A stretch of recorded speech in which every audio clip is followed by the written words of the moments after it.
The land had never been gentle. It didn't promise mercy to those who fell behind, or to those who dared to stand out. In the spring of 1872, the plains of Dakota were still ruled by the rhythm of sun and wind, hunger and silence. And in a town too small to name on most maps, 5 women were put on a wagon and told never to return. No law, no mercy, just fear disguised as righteousness. They had no one left except each other. Abigail Abby Hale held the reins of the old cart with blistered hands. Once a schoolteacher, always calm, always measured, until the preacher's wife accused her of leading men astray with her wit. She hadn't spoken since they were cast out. Beside her sat Miriam Sloane, dark-haired and proud, the daughter of a trapper and a woman the town called heathen. She knew the ways of herbs and stars, gifts that had drawn suspicion. "Witch," they'd whispered. She'd smiled. In the back of the cart, huddled beneath a tattered quilt, were 3 more. June Carter, the blacksmith's niece, with ash-blonde hair and a voice like summer thunder, until her refusal to marry a man twice her age earned her exile. Ruthie Daniels, 17, quiet, trembling, pregnant. She never said who the father was, and the town didn't ask. And Delilah Grant, once the belle of every dance, cast out for defending Ruthie in front of the sheriff's men. None of them should have survived the first night. They rode until the sun began to sink behind the ridgeline. June helped Abby guide the cart down into a valley thick with pine. Miriam found a stream and caught fish with her bare hands, wrapping them in wild mint. Delilah built a fire.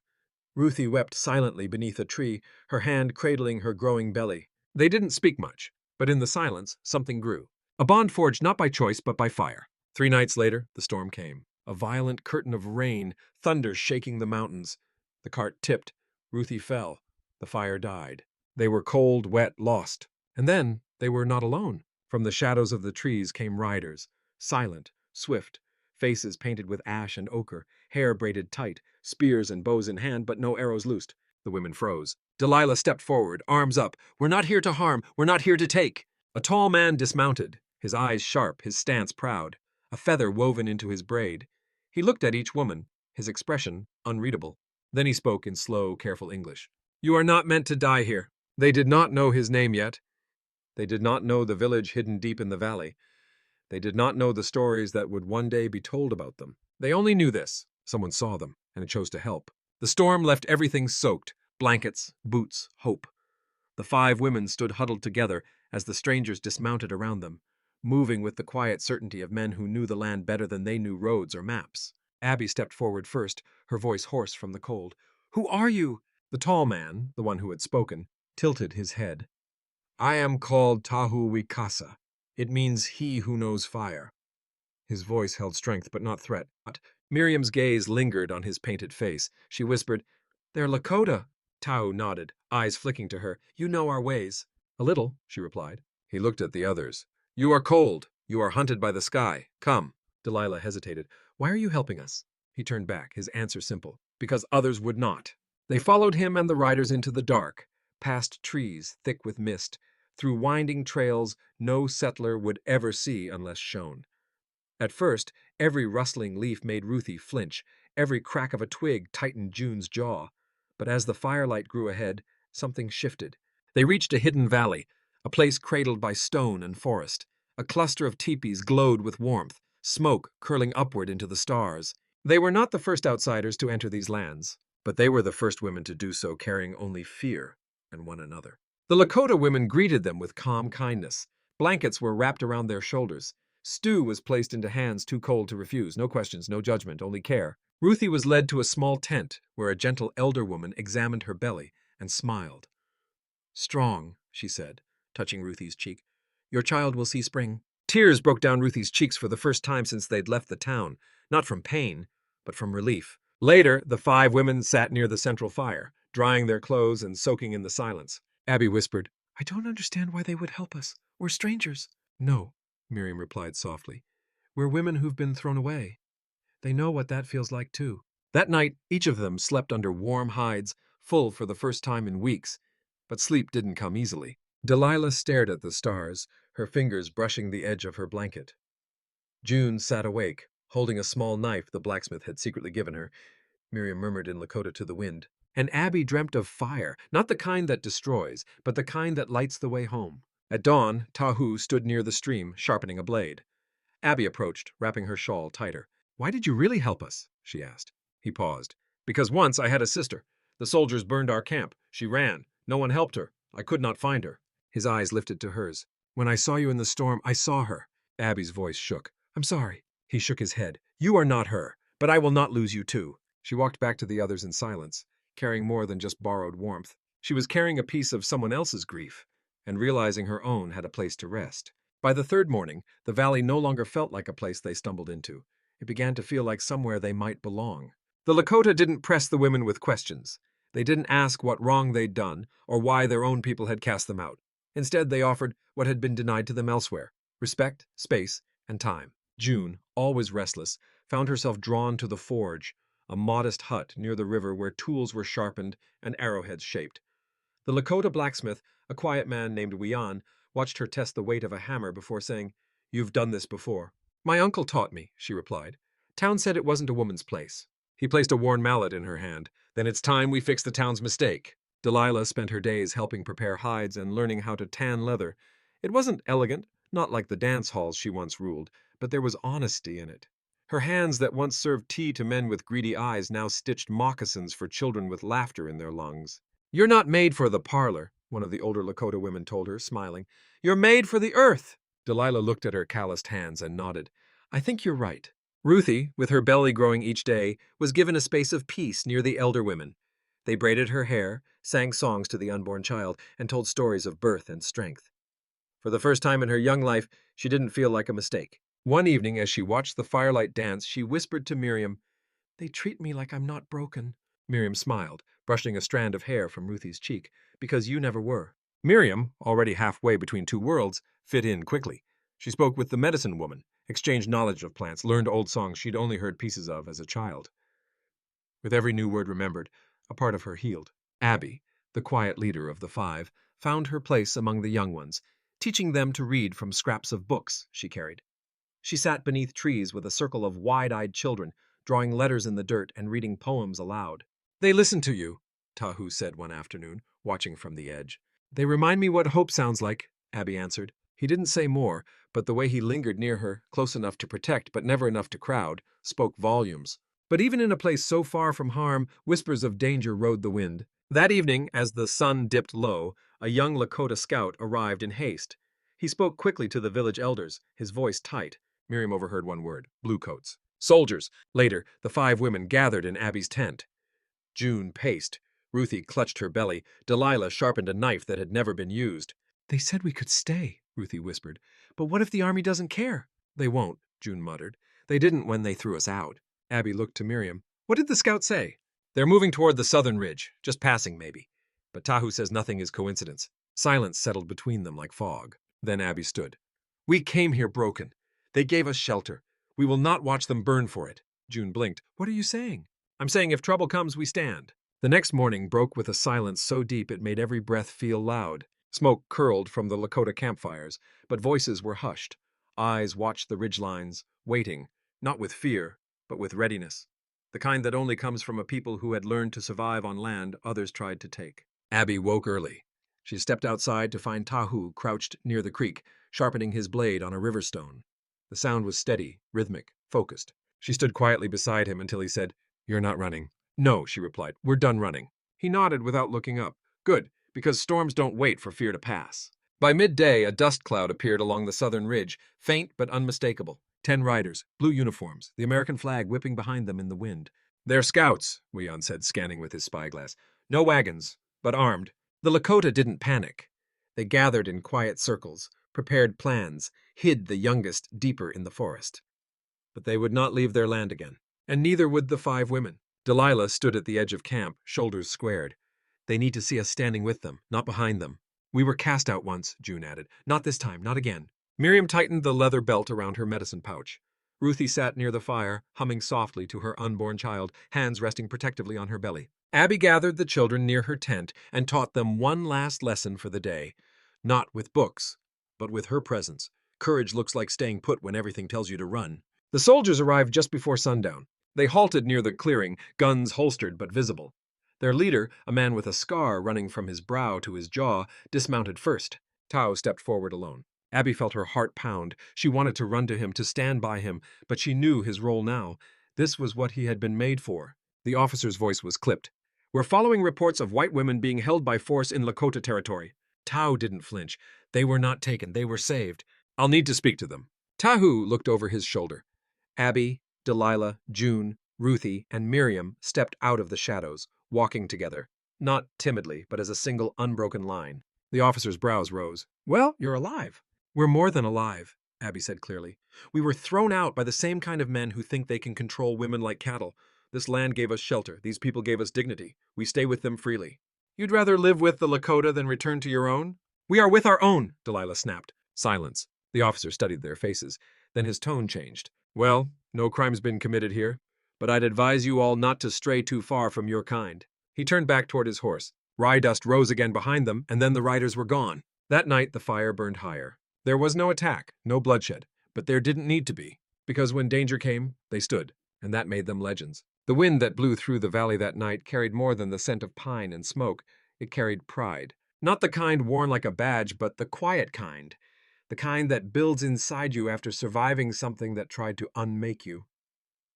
That night, as the firelight danced in their eyes, the 5 women sat not as outcasts, not even as guests, but as part of the village.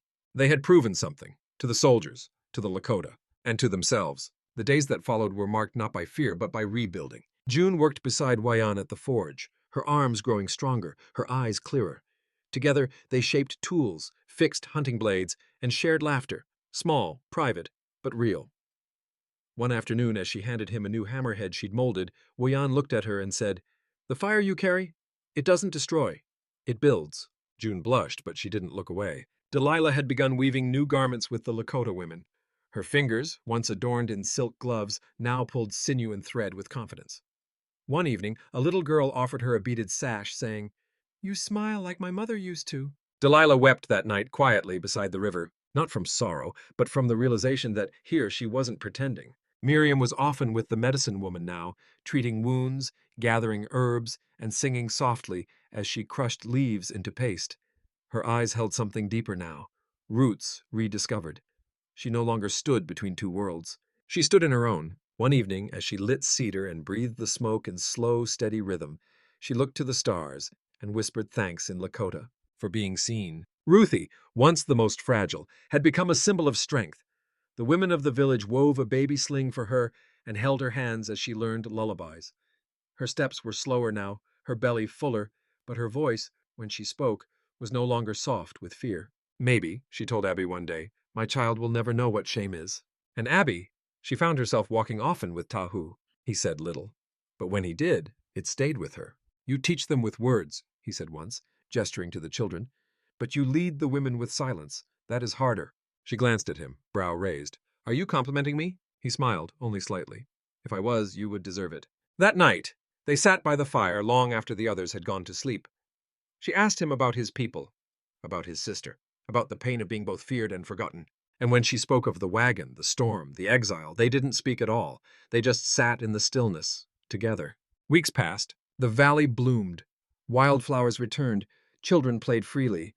And the 5 women who had once been cast out like broken things began to carry themselves like women who had built something instead. One morning, a rider arrived, a messenger from the edge of the frontier, and with him, news. A neighboring town had seen the women with the Lakota. And now, others were asking questions, not in anger, but in awe. The messenger was a wiry young man, nervous around horses, and even more so around the women.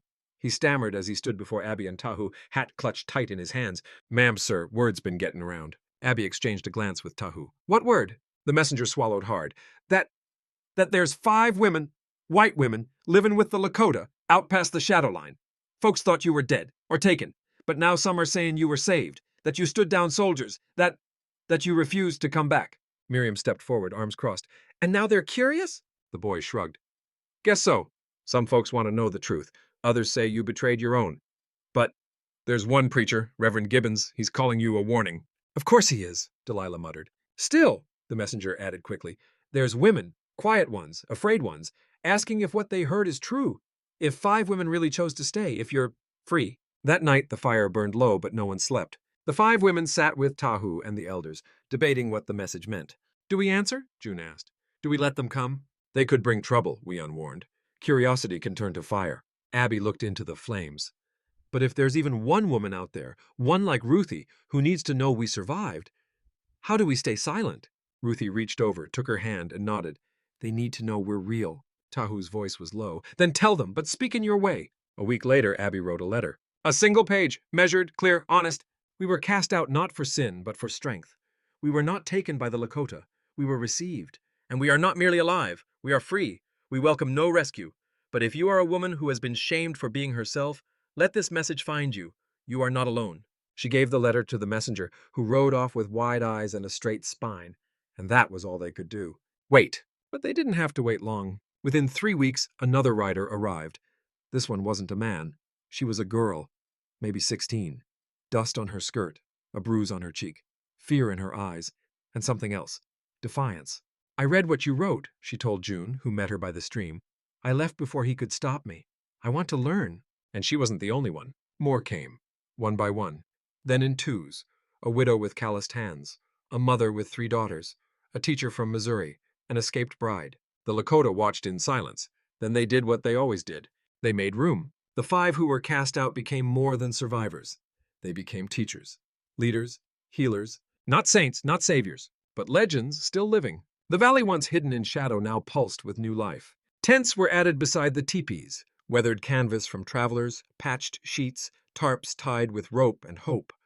Campfires burned longer into the night. Songs filled the air again, not only Lakota songs, but hymns reimagined, lullabies half-remembered by women who hadn't sung in years. They came with fear, they came with wounds, but they came. And the 5 women, once exiles, became something they never intended, a reason for others to rise. Ruthie birthed her child on a cool autumn night beneath a full moon, surrounded by Lakota women and the others who had begun to call this place home.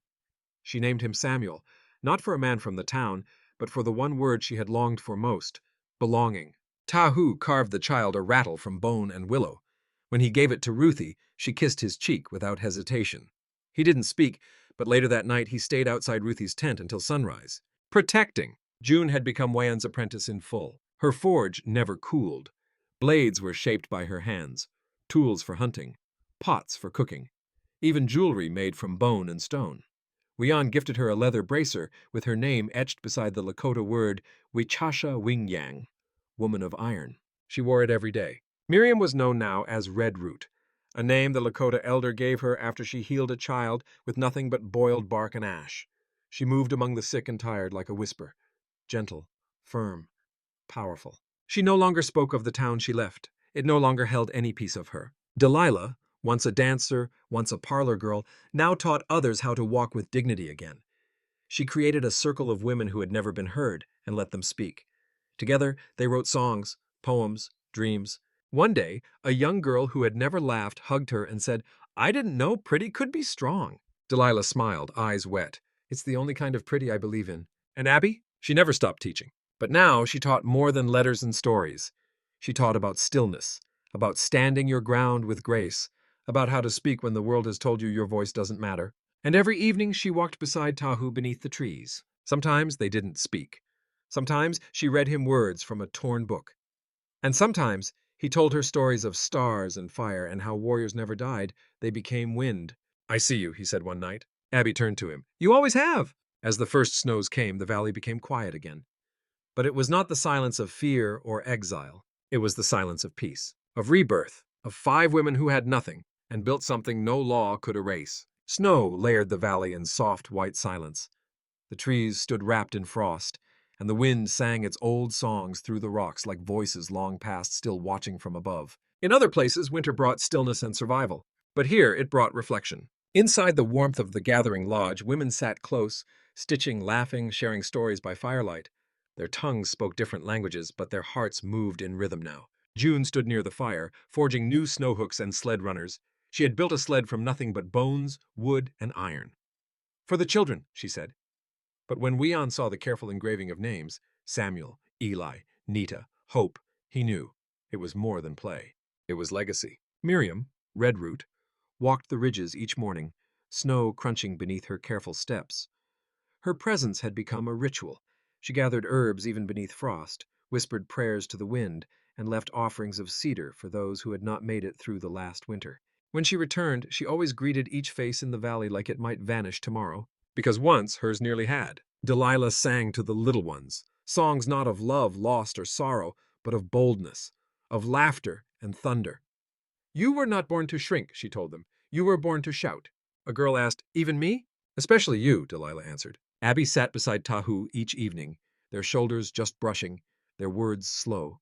She read him stories from books worn thin, and he told her of the constellations his people had named long before any settlers called them stars. One night he reached for her hand. She didn't pull away. Ruthie's son took his first steps on a snowy morning as the sun broke through the gray clouds.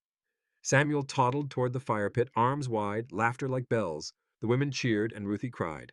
"I thought I'd raise him in silence," she whispered. "Now he'll grow up surrounded by song," Abby replied. But peace, like spring, always waits on the edge of the season, and in the deep stillness of late winter, another rider came. This time not with messages, but with a plea. A young woman from a town far south, barely more than a girl, half frozen, eyes wide with fear. "They're taking girls," she said, shaking. "For labor, for punishment. They say if we don't listen, we'll end up like them, like the 5 who vanished with the savages." The word hung in the air like smoke. Miriam stepped forward. "And what do you say?" The girl looked around, at the strength, the fire, the peace. She straightened her shoulders. "I say, I want to stay." That night, Abby stood beside the fire, the valley silent around her. "We built this place from nothing," she said quietly to Tahu. "We didn't ask to become a symbol." Tahu looked to the stars. Legends are never asked to rise, they rise when others fall. Abby closed her eyes.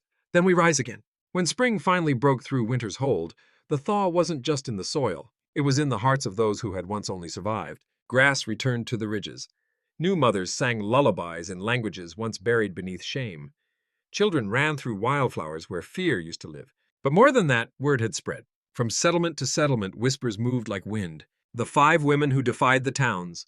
The valley where the cast out live free. A place where no one owns you, not even your past.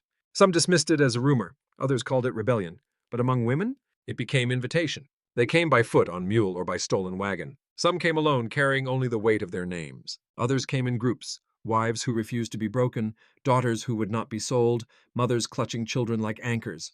Every arrival meant new hands to teach, new wounds to tend, new stories to honor. And every arrival made the valley stronger. One afternoon, Miriam stood before a circle of newcomers. Her voice rang clear. "You are not saved," she said. "You are not rescued. You walked here. You chose this. That is your power." Then she handed each of them a small stone, etched with a symbol by June's hands. A sign of welcome, a sign of beginning again.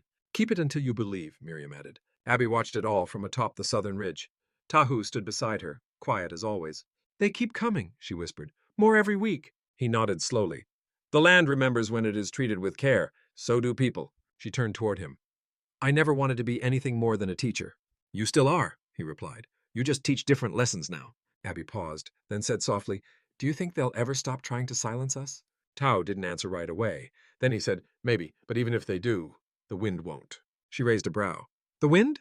He smiled faintly. "The wind carries names, and your names will not die." That evening, as the sun dipped low, the 5 women gathered in the heart of the valley. They sat around the first fire they had ever built here, not to celebrate themselves, but to mark what they had made together. Not just safety, not just survival, but truth. Ruthie bounced little Samuel on her lap. June leaned back against a log, hands blackened from forging a new hoe for spring planting. Miriam held her newest bundle of herbs, pressing them into pages she was drying to make a medicine journal. Delilah handed a newly arrived girl a stitched shawl. Abby looked around at all of them and smiled. "We're not just 5 anymore," she said quietly. Delilah raised her cup. "Then let's toast to the next 5." They all laughed, then sat in contented silence as the flames crackled. Their fire had once been fragile, but now it was eternal. Years passed, not in haste, not in silence, but in seasons. The valley, once hidden and unnamed, became more than a refuge. It became a home, a place known by no map, but whispered about with reverence wherever women gathered behind closed doors, a place that reminded them they had worth and choice. Children born in that valley never knew what it meant to be owned. They knew moccasins and hammers, lullabies and firelight. They knew stories of 5 women who had once walked into a storm and never looked back. Ruthie's son, Samuel, grew strong, clever, kind. He spoke Lakota before he ever spoke English. When others asked who his father was, he'd point to the mountain and say, "The wind brought me, that's enough." June ran the forge with Wayan by her side. When he passed, years later, It was her who lit the pyre with steady hands. She never married, but her life was full of smoke, laughter, and purpose. Miriam, now simply Root Woman, taught others to heal with leaves, ash, and thyme. Women rode days just to learn from her, not just about the body, but the soul. Delilah became the voice of the valley. She kept no mirrors, but her tent overflowed with stories, written, spoken, sung. When girls doubted themselves, she reminded them that no one's beauty would ever matter more than their fire. Abby, always steady, always watching, lived long enough to teach not just the children, but their children too. Her hair turned silver, her eyes never dimmed. Tahu remained beside her until the day he returned to the earth. When Abby passed, it was Ruthie who lit the fire in her honor. And every woman, young and old, stood in silence, not in mourning, but in gratitude. She had not died as the cast-out schoolteacher. She had lived as the woman who showed them they belonged. They built a stone marker beneath the ridge, where the wind never stopped. Upon it, Delilah carved the words, "We were thrown away, but the land caught us, and we chose to rise." Beneath it, 5 names. But they didn't need names to be remembered. Because in every laugh beside the river, every blade forged, every baby born in spring, every girl who said, "I choose myself," they lived on. The towns never truly understood what happened. They called it legend, whispered it in warning. But those who walked into that valley knew the truth. They had not been taken. They had arrived, and they had never ever left.